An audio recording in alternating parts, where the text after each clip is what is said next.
Hi, this is Michelle Sam from Sammy Wong's Kitchen, and today I'm going to be showing you how to make a rotisserie chicken pot pie. Now, some people think, oh, it's so easy to make chicken pot pie. All you need to do is get Campbell's cream of mushroom soup, throw together some frozen vegetables and some chicken, and then put on a pie crust. Well, I mean, you can do that, but it's just going to taste kind of blah. What I wanted to do is show you how to make a really delicious chicken pot pie, but it's not going to be laborious because I'm going to cheat for a few things. I'm going to be using rotisserie chicken, and I'm going to even show you what to do with some of the discards. And then I also am going to cheat by using puff pastry. So, chicken pot pie. Now, chicken is important, and I like using chicken breasts, but I've also found that using really tasty, good rotisserie chicken, especially when you have leftovers, that works really well. Rotisserie chicken. For us, in my family, this particular rotisserie chicken, we get it from Costco, and it actually can give us 5 meals. So what I wanted to show you is with the rotisserie chicken, we don't need the skin on the rotisserie chicken, we just need the meat. Besides the chicken, the puff pastry. Now the puff pastry, there are a lot of brands of puff pastry, and if you can find a puff pastry that is all butter, and you're going to have to do that by looking at the ingredient list, you're looking for one that's all butter, because then you're not paying for margarine or palm oil or some of those things that you just don't want in your body. And then the last thing I wanted to explain to you regarding the chicken pot pie is the dish in which you serve it in. So what I found is that I like using a square Pyrex dish because my pastry is square. So when I put it on here, it's just going to completely cover this. What you don't want is a souffle dish. For example, here is a souffle dish, which is probably about 7 to 8 inches in diameter and about 4.5, 5 inches tall. What you'll find is that your filling is going to be all in your dish, and then what people like is the crust, but you don't have that much crust to cover here. So my tip is to go shallow so that you'll have more crust, and then everybody can have a nice piece of crust with the chicken pot pie. One of the reasons why I am doing this as a video rather than just photographs is I really wanted to show you how to make the white sauce, or what they call roux in French. And that's a little tricky because you don't want it lumpy. So I'm going to show that later. The vegetables. Many recipes will just call for frozen carrots and peas. And I have found that fresh carrots and the onion give it the sweetness that is really different when you use fresh carrots than if you use frozen carrots. So I would make the extra effort and make a really good filling rather than having a blah filling. Okay, so let's go and do this in steps. The chicken. You're just taking the chicken, and you can use gloves, but since it's my family, I don't really need gloves. And you're looking for a pretty decent sized piece like this. We're not looking for something like this. You have to be able to eat it with a fork and without a knife, but you don't want tiny little pieces like this, which I've seen in chicken pot pie, because you just don't feel like that's chicken. So have some nice decent pieces. We don't need the skin, but what I do is I save the skin, and then I also save the bones, and later I use that for stock, and this makes a absolutely delicious chicken stock.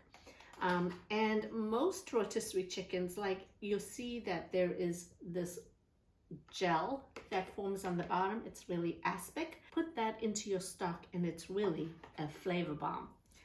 Here is the rotisserie chicken pieces. You can see they're about 1.5 to 2 inches long, and I'm going to keep that aside and I'm going to start on the vegetables. So for the vegetables, I have my carrots here, and I'm going to just cut them into little pieces. Don't want them too small, but I also don't want them too big. So this is probably about 1.5 inches, and that might be a little too big to have. So I'm just going to cut this in half where it's too thick, and then cut this into about 1/2 inch pieces here. So it'll look like this. Okay. So here are your chopped carrots. We will also need some celery. And these ribs are quite big, so I'm going to just cut them in half here so that when I cut them, it's going to be about the right width. So I'm going to do these about 1/2 inch width. To provide umami flavor, I'm going to have some mushrooms. I use a whole 8 ounces of mushrooms, and I'm just going to slice these to provide some flavor. What sets this particular recipe apart is that I said earlier, I'm not using frozen carrots because the actual structure of the carrots has been destroyed by the freezing process. And so when you try to saute it, a lot of the moisture just comes out, and that's kind of what we don't want. What I really want is to be able to caramelize the carrots and the onion and the garlic, but I do think that the caramelizing of the carrots really helps with the flavor of the pot pie. Now, if you want to add additional frozen vegetables, that's fine. So, for example, I like adding peas for color as well as corn into the pot pie, but that's completely optional. Those are the mushrooms, celery, carrots. Okay, I'm going to dice this onion. So it's really small dice, maybe I would say less than 1/2 inch, maybe 1/4 inch by 1/4 inch. And a tip on dicing is that you want to keep this particular root part intact, and the entire half of the onion will be intact, and then you can just go ahead and cut it, and it's a lot easier to do this way than if it's sliding all over the place. And then lastly, we will need to chop some garlic. So here are all our veggies. Here's our chicken. A few of the things that we need for the seasoning is salt, some pepper, and my herbe de Provence. And you can use some other herbs like oregano, thyme. My herbe de Provence is actually my own combination of thyme, oregano, rosemary, and some lavender. So you can also buy that. Some mushroom bouillon or mushroom seasoning, which is the best. And I would highly encourage you to buy some of this because it is absolutely delicious. And frozen peas and the frozen corn that I like adding to the chicken pot pie. So you can see it is healthy in terms of the amount of vegetables you have and the amount of chicken that will go into the pot pie. So let's go first saute the vegetables, followed by the actual sauce. All right, so here on our stovetop, we're going to cook our filling for our chicken pot pie. We need about 2 tablespoons of olive oil to saute our garlic and onion, and basically we're going to be caramelizing that. So I'm going to put our garlic in and then our onion.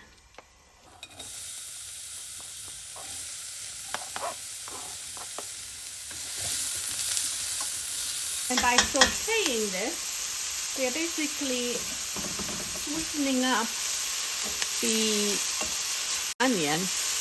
Once the onions look like they're translucent, we don't really want them to turn brown because we don't want a lot of brown specks in our filling. So we're going to add the carrots.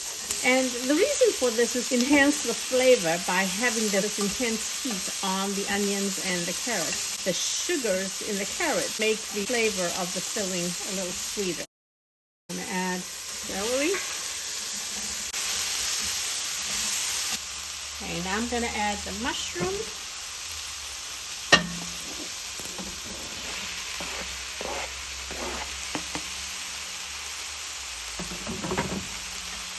Stir this up a little bit. And then I'm going to add the frozen corn and peas.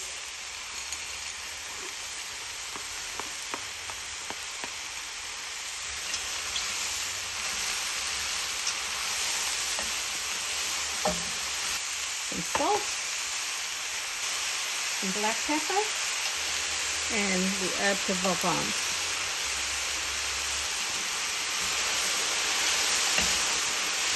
We'll just give it a little stir here, turn it off, and put this right into my oven-proof container. So this is the vegetable filling. So I'm going to use the same saucepan to make the roux or the sauce for the pot pie, and then combine all the ingredients together. All right, so in my saucepan that I just used to cook the vegetables, I'm going to add my butter. I'm going to allow it to melt. And obviously the pan is not clean, but that's okay. It'll just pick up all the flavors from the vegetables. So I'm going to melt the butter. I then also have my flour and then my milk, as well as my mushroom bouillon close at hand. So I am going to allow this butter to melt until it bubbles. And then I'm going to throw the flour all at once and start to continuously stir it with the whisk.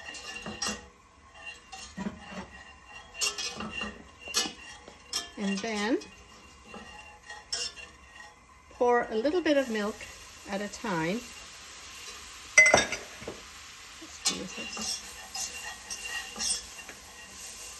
Whisk it all in. Another little bit of milk.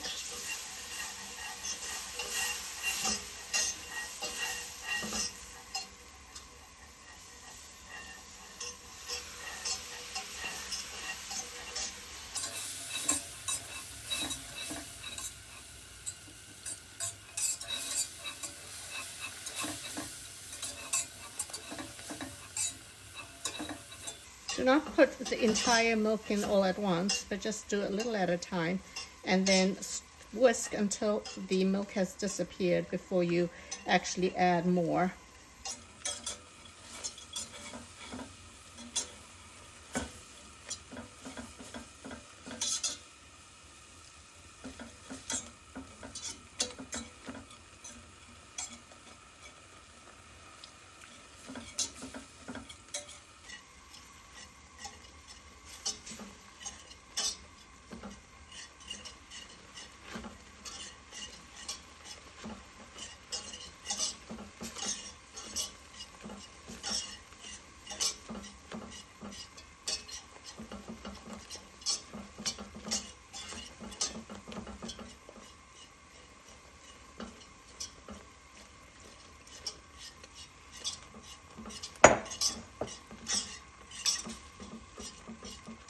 So you're basically cooking the flour and the flour is allowing itself to gelatinize and become this thick paste, and that becomes your white sauce.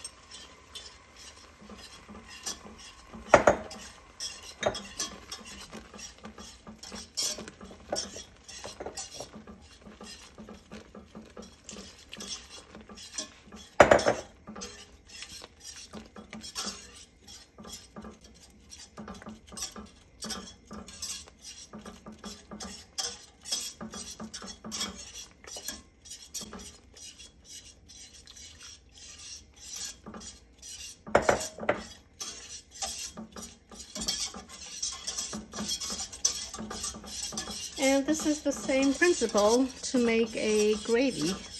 The difference between a brown gravy and a white sauce is that at the beginning, when you're melting the butter and the flour, you allow the butter and the flour to brown, and that becomes the brown gravy.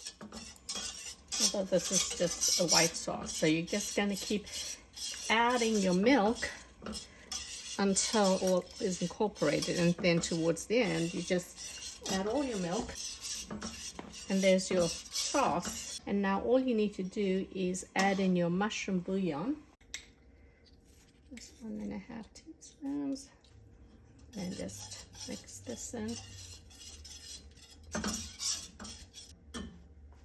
Now, because your actual Pyrex is a lot smaller than this one, I'll just add this back in here. It'll be a lot easier to stir it. And then add our chicken. And then stir everything together into our white sauce. And here is your thick, tasty chicken pot pie filling.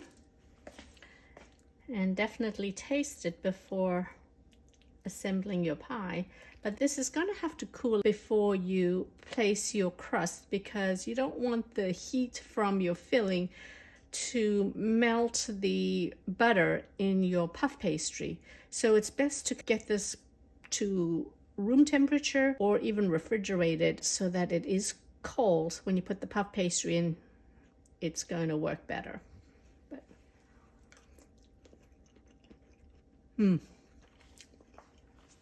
That is good.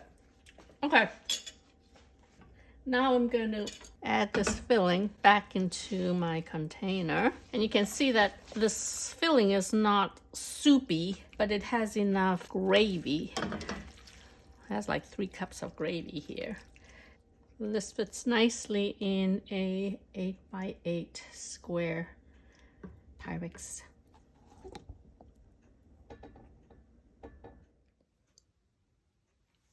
We have the chicken pot pie, which is really cold because I actually refrigerated my filling overnight. And what I'm going to show you now is how to put on the puff pastry. I have taken out a sheet of the puff pastry. It is refrigerated, so it is cold, but not frozen. Now, the thing with puff pastry is it's not a pie crust pastry. It's very different. The puff pastry has a lot of layers. We want to keep all those lovely paper thin layers. And in order to do that, there are 2 things. One is the edges have to be sharp so that you get the layers of the pastry that is separated by the butter.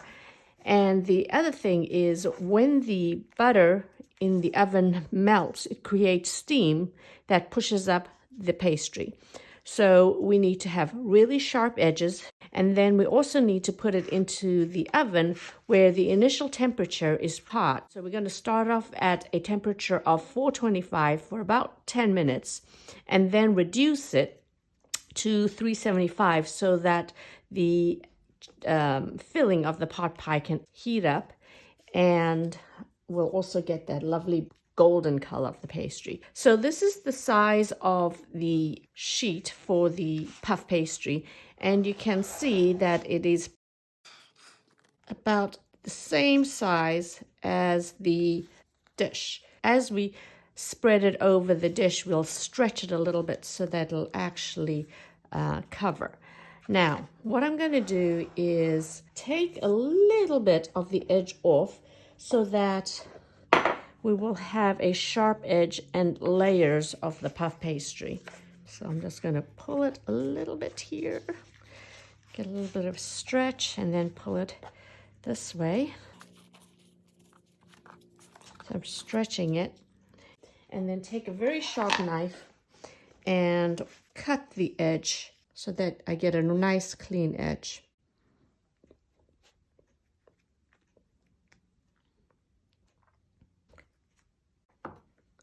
And don't throw away the discard here because we're going to actually use it for a pattern. So here you have the chicken pot pie with the pastry. I've cut the edges sharp and I don't put any egg on it so that you'll have the puff pastry layers. And in order to get the puff pastry onto the dish, with the assistance of the parchment paper, just flip it over and then have it cover the dish, and then use an egg wash, which is some whisked egg with about a tablespoon of water, and brush it over your pastry. We do need to have some vent holes here, so use a knife and poke some vent holes. Unfortunately, some of this egg has gone into this vent hole, but it's important to have vent holes because the steam from the filling needs a place to escape, and if it has these vent holes, then it's not really going to make your pastry soggy. We're going to be putting it into a very hot oven for just 10 minutes and then reduce the oven to 375. I wanted to show you the difference between a sharp cut edge side of the puff pastry versus one where we didn't cut the edge. So you can see you don't really get the layers. So the key to getting these layers is to have a sharp edge and not to have the egg go in between the layers. So you can see this side here, even though the pastry has sunk into the dish, you can see that the layers are here, and also on the third side, and the one side that we didn't cut, this is what it looks like. All right, so hopefully you've learned something about puff pastry and making it end up being like this.